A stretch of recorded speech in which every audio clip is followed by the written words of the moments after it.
Hello everyone, welcome to Ready Set Projects. If you don't know, I'm Colby, and today we're back on a fun project. This is the Fanatec shifter fixed. So I did get the other shifter, and if you haven't heard the story yet, I saw this shifter and I placed a bid on it. I knew it was broken. I lost the bid. It went to really crazy prices. And then in the meantime, I was like, well, I found this other one, decent-ish price. We'll see if it's a scam. It looked kind of sketchy a little bit. We went for it, and then this guy came up again because they had some issues. I placed another bid. The bid ended a week later, and it still had issues, so he posted for a third time. And I talked to the dude and said, hey, if you want to sell it to me for my price, I'm willing to pay it. So we were able to get it, and now we're just trying to get it up and running. It's like brand new, and if you haven't seen the last video, we did find the issue. It's one of the chips on here. So we got the other shifter to reference if we need, and I've done a little bit of reverse engineering. I've got some parts for us to replace, and let's get into it. I'm excited, and hopefully we can learn some things. So let me reposition stuff, and we can look at the schematic, all right? Okay, so this is the schematic. I reverse engineered this, which basically means I looked at this board, which is only single-sided, so it wasn't that hard to find the traces, and then I made this schematic. So, you know, your mileage may vary. I don't know how correct this is. I'm pretty sure all the connections are correct, and if you're not used to looking at a schematic, each one of these lines means there's an electrical connection between different components. So there's some components there, here, and so, you know, all one leg of these are all connected. So, and this board is pretty simple. It might look a little complicated, but don't worry.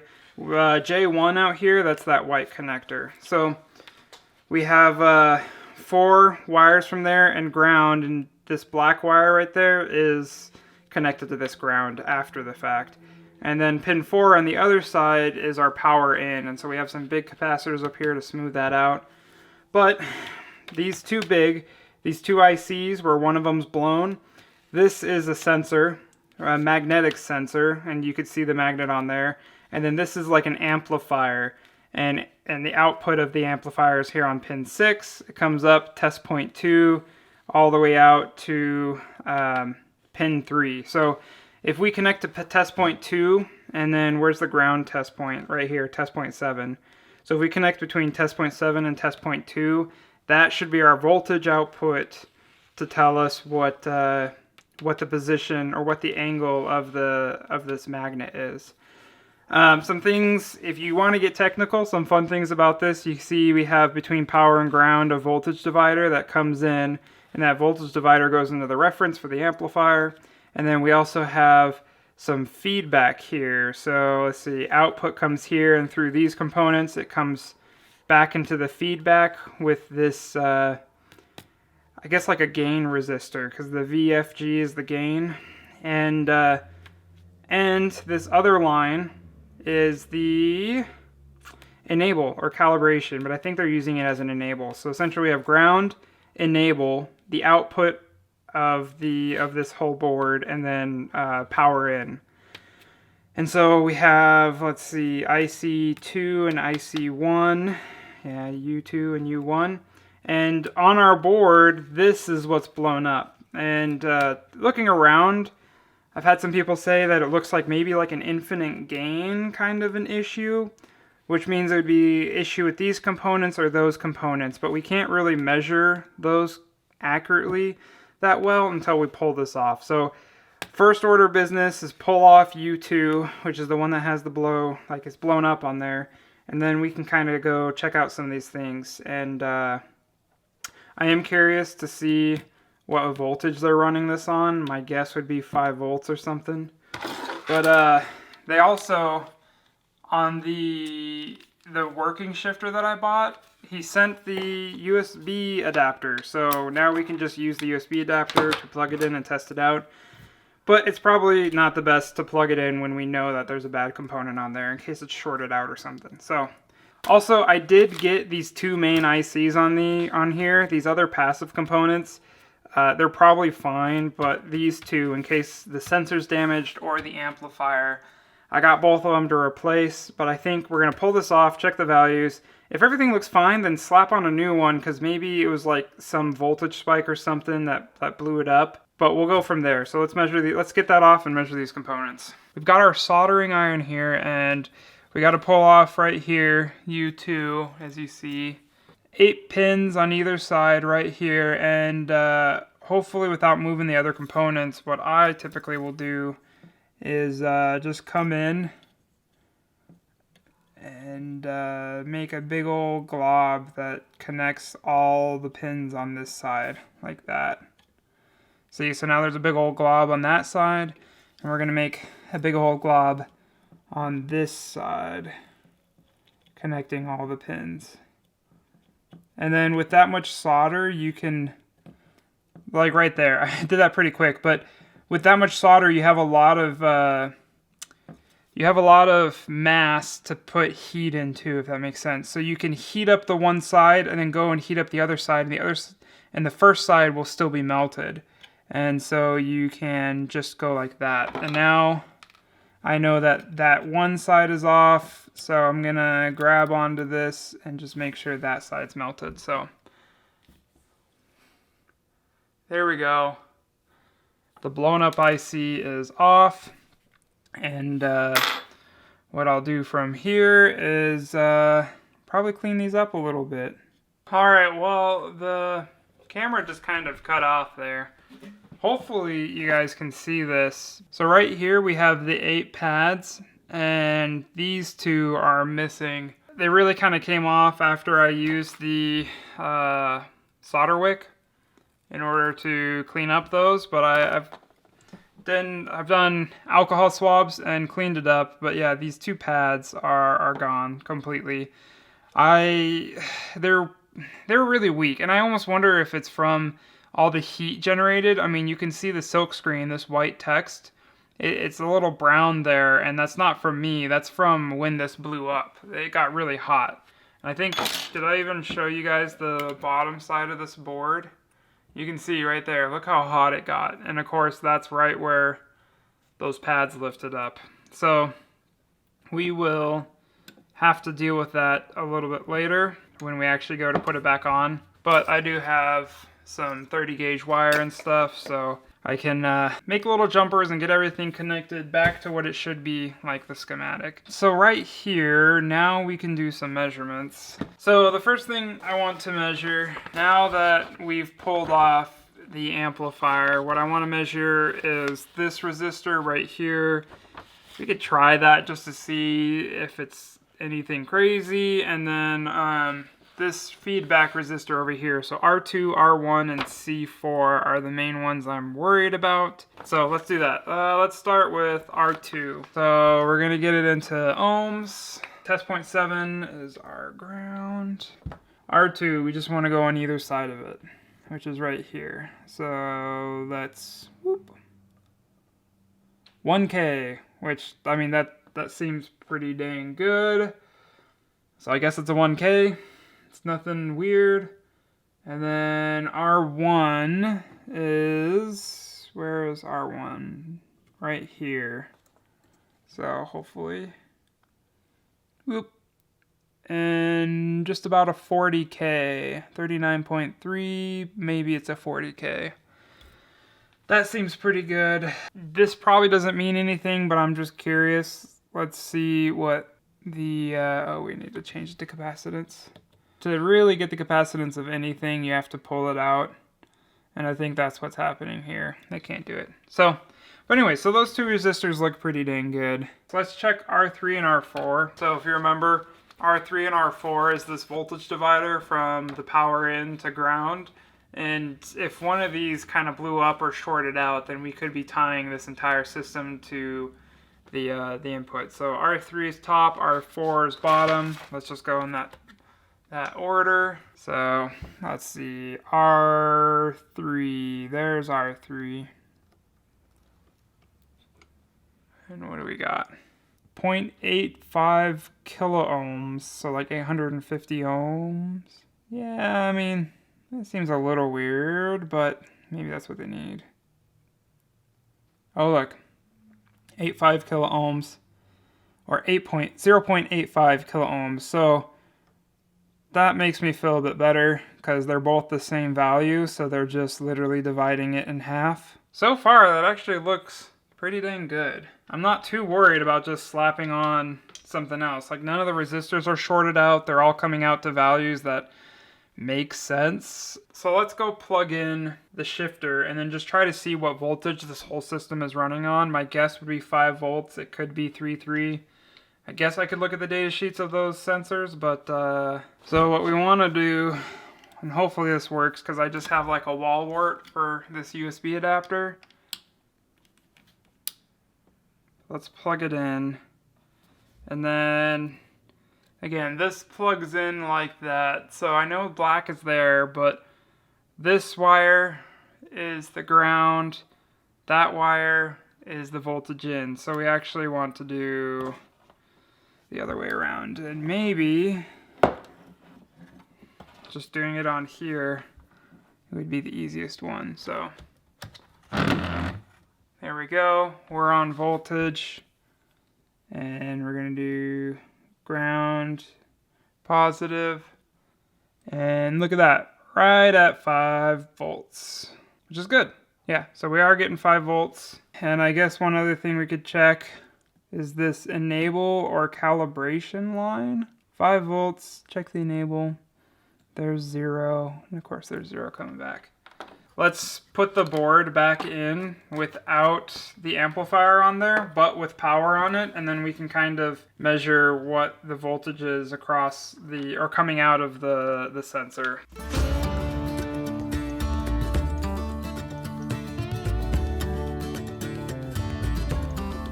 Okay, so yeah, we're gonna plug this in. We're gonna get 5 volts here, ground here, and then the main ones we worry about is the output from this sensor. So we want to measure between TP4 and TP3. We might need to pull out the oscilloscope to see anything fun there, but yeah, we'll see. Can't really check much else. Oh, I guess we could check to see what this voltage is. It should be 2.5 volts. So what, TP8 should be 2.5 because this just divides it in half. So if we have 5 and then ground, then we have 2.5 right here. So we can check 2.5, we can check 5, and then we can check between those. So yeah, let's do that. Hopefully no smoke. Here, let me get this stuff kind of out of the way. All right, you guys ready? All right, no smoke. That's good. What should we check first? Let's check that we have 5 volts, which is from test point 7 to test point 5. So test point 7 is right there, and test point 5 is right there. So we have 5 volts. That's good. So now to check that voltage divider, test point 8 is down here. And look at that, 2.48, right about 2.5. So it looks like our voltage divider is still good. And now the only thing to check is between test point 4 and test point 3, which is here, test point 3 and test point 4. Yeah, see, this might be where it gets difficult, so, oh.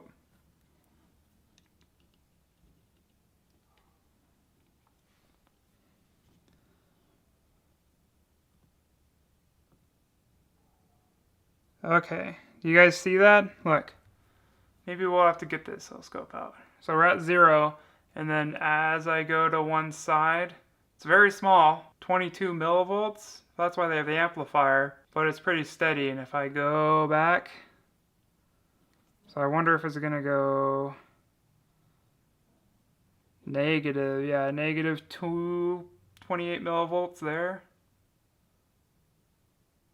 So, okay, so yeah, our actual sensor seems to be good. It's just the amplifier kind of blew up, which we're not sure why, but again, it's not me that blew it up. So, all right, so we can check the sensor right here. If we go to the one side, we got 22 millivolts If we go to the other side, we got negative 28 millivolts, and so that sensor seems to be working. We're in the middle, right about 0. And it's a small signal, but that's why we have that amplifier on there. So that's pretty good. That means our sensor's still good, and I feel a lot better about putting our amplifier back on there.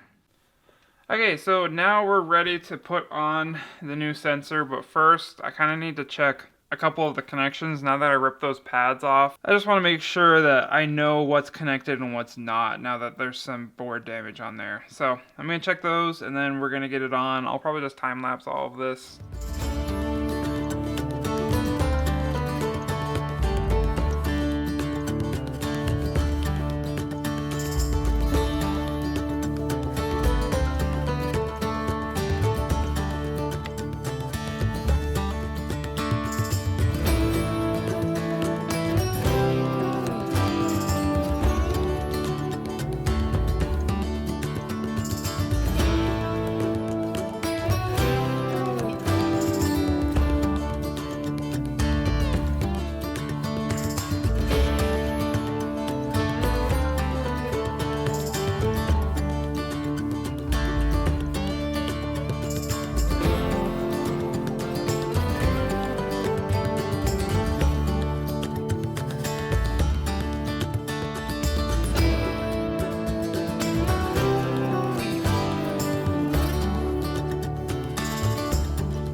Well, call it fate, call it fortune. Sammy went to go start editing the video and we lost everything after that last clip. So it's a little bit after the fact, but I'm here to finish this out. So luckily, still had this, I didn't sell it yet. Here's the shifter. You guys want to see it? I realized I hadn't held it super still in the other video.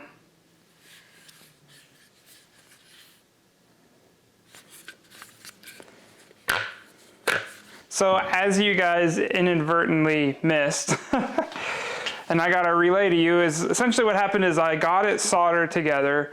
I tried to get some voltages on the scope to show you guys because I thought that'd be nice and fun. Turns out I actually wasn't getting any of the signals that I thought I should get, and I was like, oh man, so I just shoved it back together, put it on the computer to see if it worked. And it did. So then I filmed the outro and we lost all of that. So let's actually pull this apart and I'll give you a really nice close-up of what I actually had to do. It got a little interesting. Some of the pads were kind of torn off from the damage. Yeah, we got it replaced in there, and then as you probably can see, yeah, so you guys see that jumper wire right there? So I just did one jumper wire, and then also up here, I was able to, rather than use a jumper wire, just use some solder to bridge up. So we did get the board back in there. And I think the reason that I didn't see the voltages that I was wanting to see when I had it on the scope was because I didn't have the shifter plugged in. Yeah, if you're gonna go test voltages, make sure that the shifter's plugged in here. And there's a decent shot of that board. Decent shot of that board. So yeah, let's actually show you guys that this works. Oh yeah, and that was the other thing too. When I went to go film the outro for this, my computer like died, so I had to use my laptop. Well, now I have to be a little careful how I'm filming because there's a few other projects that I don't want to spoil you guys quite yet on. We'll get this figured out. Okay, so here's the test that I have, and I think it's kind of fun. So instead of just doing keyboard or having it on SimRig, we're going to do controller. I don't play BeamNG on controller very much, but here's the clutch. You can see we got the clutch, and we are in realistic mode. So then we got the brakes and the throttle, and we've got our shifter over here. So we'll see how this goes. Into first, and all I can do is just dump the clutch, so yeah, I can shift, right? It's pretty decent.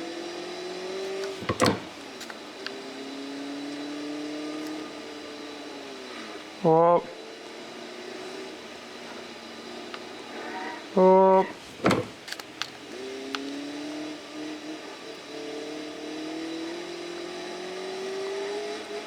Whoa. Oh gosh.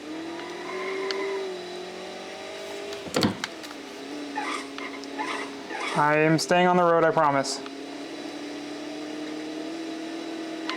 Oh fudge. I guess we should probably check that all the gears work. So there's third,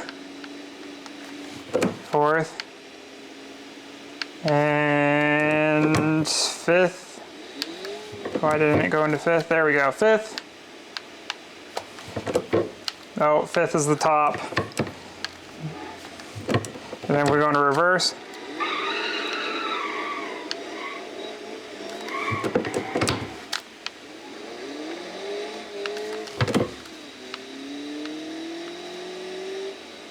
Should we try to jump off this rock?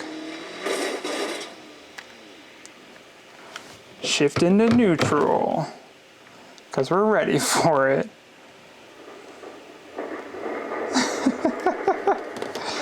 Oh man. Well, there you have it. She works.